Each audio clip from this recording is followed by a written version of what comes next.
ಜೈ Bharat, Vande Mataram. Russia ಹಾಗೂ Ukraine ಯುದ್ಧ ನಡೆಯುತ್ತಿರುವ ಸಂದರ್ಭದಲ್ಲೇ ಒಂದು ಘಟನೆ ನಡೆದಿದೆ. ಆ ಘಟನೆ ಏನೆಂದರೆ, ರಷ್ಯಾದ ಒಂದು ಪ್ರಮುಖ ಮಿಸೈಲ್ ವಿನ್ಯಾಸಗಾರ, ಸಾಫ್ಟ್ವೇರ್ ವಿಭಾಗದ ಮುಖ್ಯಸ್ಥ ಮಿಖೈಲ್ ಶತ್ಸ್ಕಿಯನ್ನು ಯಾರೋ ಅಪರಿಚಿತ ವ್ಯಕ್ತಿಗಳು ಗುಂಡು ಹೊಡೆದು ಸಾಯಿಸಿದ್ದಾರೆ.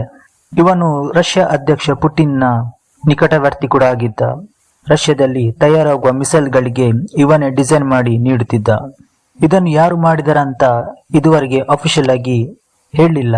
ಆದ್ರೆ ರಷ್ಯಾ ಹೇಳುತ್ತಿದೆ ಈ ಕೊಲೆಯನ್ನು ಯುಕ್ರೇನ್ ಮಾಡಿದೆ ಅಂತ. ಇದು ಸಾಧ್ಯತೆನೂ ಕೂಡ ಇದೆ.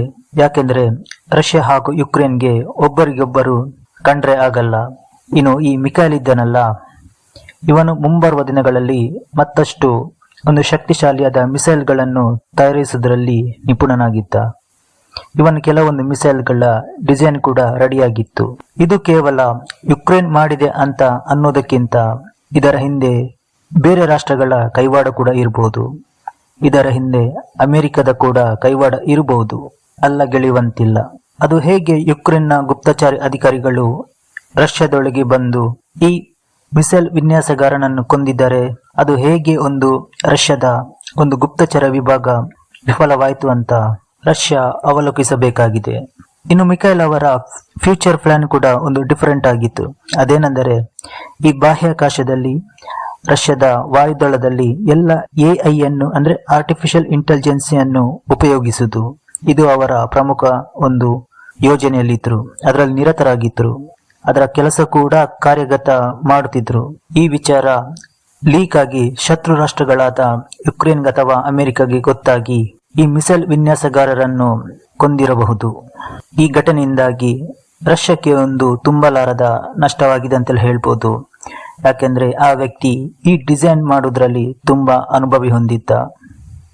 ಇನ್ನೊಂದು ರಷ್ಯಾ ಚಿಂತೆ ಮಾಡುವ ವಿಷಯ ಏನೆಂದರೆ, ಅವನನ್ನು ಕೇವಲ ಹತ್ಯೆ ಮಾಡಿದ್ರ ಅಥವಾ ಅವನಲ್ಲಿದ್ದ ಕೆಲವು ದಾಖಲೆಗಳನ್ನು ಕದ್ದುಕೊಂಡು ಹೋಗಿದರ, ಇನ್ನು ಅದರ ಬಗ್ಗೆ ಕೂಡ ತನಿಖೆ ಆಗಬೇಕಾಗಿದೆ.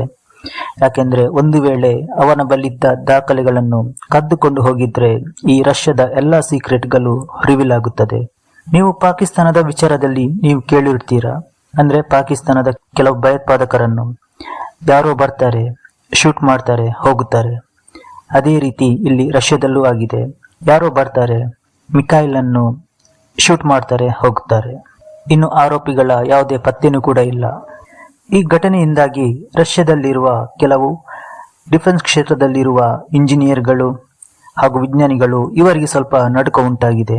ಯಾಕೆಂದರೆ ಅವರನ್ನು ಇದೇ ರೀತಿ ಮಾಡಲಾಗುತ್ತದೆ ಅಂತ ಅವರಿಗೆ ಒಂದು ಹೆದರಿಕೆ. ಈ ಘಟನೆಯಿಂದಾಗಿ ರಷ್ಯಾ ಅಧ್ಯಕ್ಷ ವ್ಲಾಡಿಮಿರ್ ಪುಟಿನ್ ಅವರು ತುಂಬಾ ಕೆಂಡಾಮಂಡಲವಾಗಿದ್ದಾರೆ. ಇದರ ನಂತರ ಯುಕ್ರೇನ್ ಮೇಲೆ ದಾಳಿಯನ್ನು ಇನ್ನಷ್ಟು ತೀವ್ರಗೊಳಿಸಿದ್ದಾರೆ.